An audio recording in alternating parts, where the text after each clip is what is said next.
9장 4절 말씀 공독합니다. 이사야서 9장 3절 4절 말씀입니다. 같이 공독합니다. 주께서 이 나라를 창성하게 하시며 그 즐거움을 더하게 하셨으므로 추수하는 즐거움과 탈취물을 나눌 때의 즐거움같이 그들이 주 앞에서 즐거워하오니 이는 그들이 무겁게 맨 멍에와 그들의 어깨의 채찍과 그 압제자의 막대기를 주께서 꺾으시되 이 날과 같이 하셨음이니이다. 아멘. 아멘.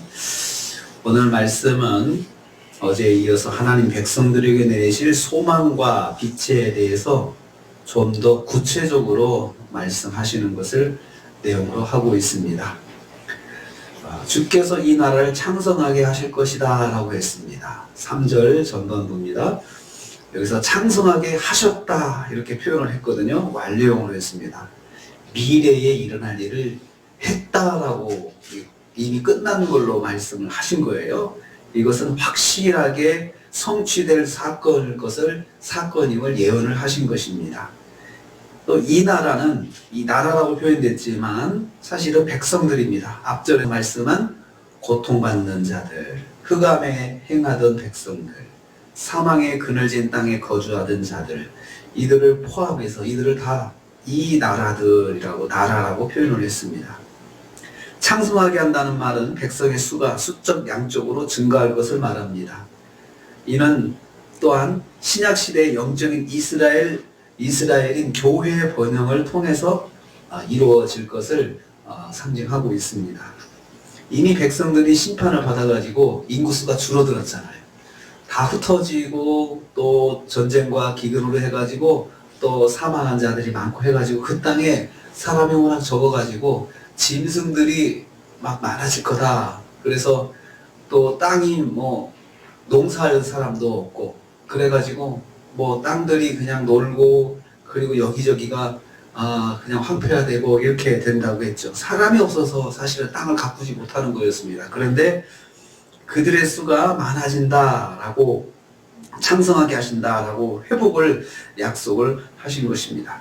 이것은 영적으로는 결국은 수적으로 회복돼봤자 그것이 그 사람들이 하나님 앞에 다 나오는 것도 아니고 그러면 이 창성함은 결국은 이제 예수님 오셔가지고 복음을 전함으로 해서 일어날 영적인 이스라엘들이 이제 많아질 것을 말씀하는 것으로 그렇게 주석들은 여기서 해석을 하고 있습니다.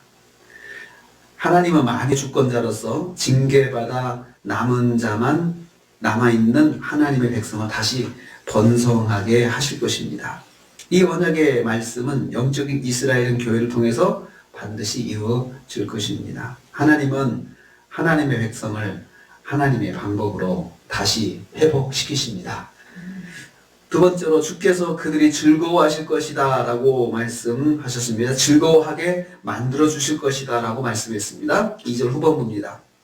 그리고 하나님의 백성들에게 즐거움을 더할 것이다 라고 했습니다. 즐거움은 슬픔과 절망의 반대말입니다. 그전에는 징계받고 심판받아가지고 얼마나 슬픔과 절망이 사무쳤던 그런 삶을 살았겠습니까? 흑암 아래서 절망에 짓눌려 살던 하나님의 백성들에게 압도적인 즐거움이 사로잡히도록 역사해 주시겠다는 약속의 말씀입니다. 그 안에 있는 신실한 자들도 하나님을 잘 믿는 자들도 소수에 불과했지만 그들도 그 징계 속에 같이 휘말려서 친척들이 고통당하고 또 어려움 당하고 본인도 그 어려움 속에 빠지고 해서 얼마나 믿음으로 사는 것이 힘들었을까요? 늘 주님 바라보고 살지만 그래도 주변에서 일어나고 자기에게 좋아하는 환난과 고난의 상황들 그것들 때문에 얼굴에 주름이 펴질 날이 없었을 것입니다. 그런데 하나님께서 그들에게도 그 즐거움을 가질 수 있도록 하나님께서 역사해 주시겠다는 것입니다. 주께서 주시는 즐거움은 역전의 즐거움입니다. 정반대로 만들어 주시는 즐거움입니다. 추수하는 농부의 기쁨과 탈취하는 그 탈취물을 나누는 승리자의 즐거움, 매우 흡족한 즐거움을 주실 것이다 라고 말씀합니다. 즐거움에 대해서 그동안에 피눈물을 났던 수고, 또 고난의 그 고통, 그것을 깨끗이 잊어버릴 것입니다. 비교할 수 없는 즐거움이 될 것이라는 것이죠. 요한복음 16장 22절에 주님이 주시는 기쁨에 대해서 이렇게 말씀하고 있습니다. 지금은 너희가 근심하나 내가 다시 너희를 보리니 너희 기쁨이 너희 마음이 기쁠 것이요 너희 기쁨을 빼앗을 자가 없으리로다. 기쁨을 빼앗을 자가 없을 정도로 충만한 기쁨, 그리고 또 온전한 기쁨을 주님이 주시겠다는 말씀입니다. 하나님이 주시는 기쁨은 하나님의 방법으로 주시는 기쁨이고, 그 기쁨은 다함이 없는 기쁨으로 주실 것입니다. 하나님이 원하시는 것은 하나님의 백성의 즐거움입니다. 하나님의 백성이 즐겁게, 기쁘게, 또 평안 가운데 살기를 원하시는 것이 하나님의 원래의 마음이십니다. 세 번째로 주께서 그들을 미디안의 날과 같이 하실 것이다. 4절에 말씀하고 있습니다. 성도가 받을 기쁨은 막연한 기쁨이 아닙니다. 사사시대 기드온이 미디안 족속을 꺾었을 때 경험한 기쁨을 경험할 것이다 하는 말씀입니다. 구체적인 하나님의 역사하심을 경험한 자의 기쁨을 말합니다. 무겁게 메었던 멍에가 벗어지는 기쁨, 어깨를 짓눌렀던 채찍이 사라지는 기쁨, 그들을 압제하던 막대기가 꺾이는 기쁨, 그런 것들이 순간 다 변할 때 없어지고 사라질 때 얼마나 기쁘겠습니까? 또 우리가 늘 만성으로 갖고 있던 질병이 만약에 없어졌다 생각해 보세요. 얼마나 기쁘겠습니까? 늘 쑤시고 저리던 데가 갑자기 없어지고 깨끗이 나았다. 얼마나 기쁩니까?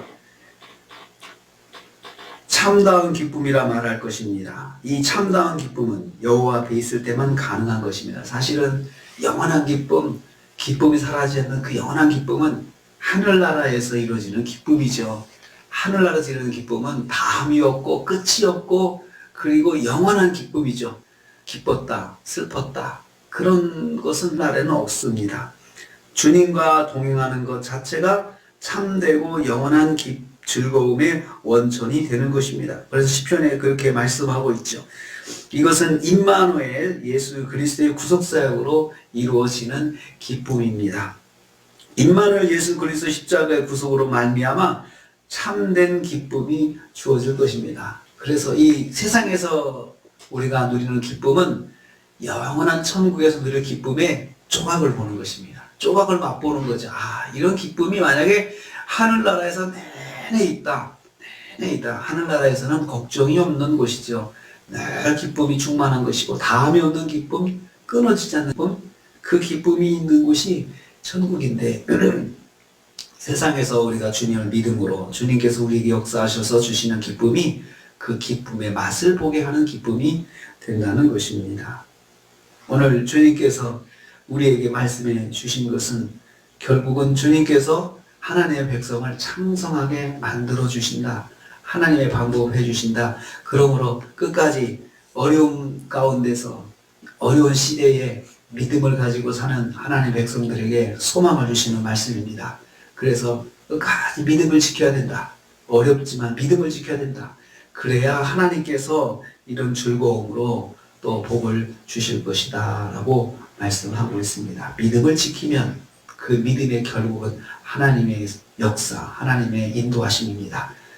우리 이 사실을 깨닫고 우리도 믿음을 지켜가면서 오늘 하루도 사시고 하나님이 주시는 기쁨과 즐거움이 또 임하시는 하루가 되시기를 주님의 이름으로 축복합니다. 기도하겠습니다. 아버지 하나님 감사합니다.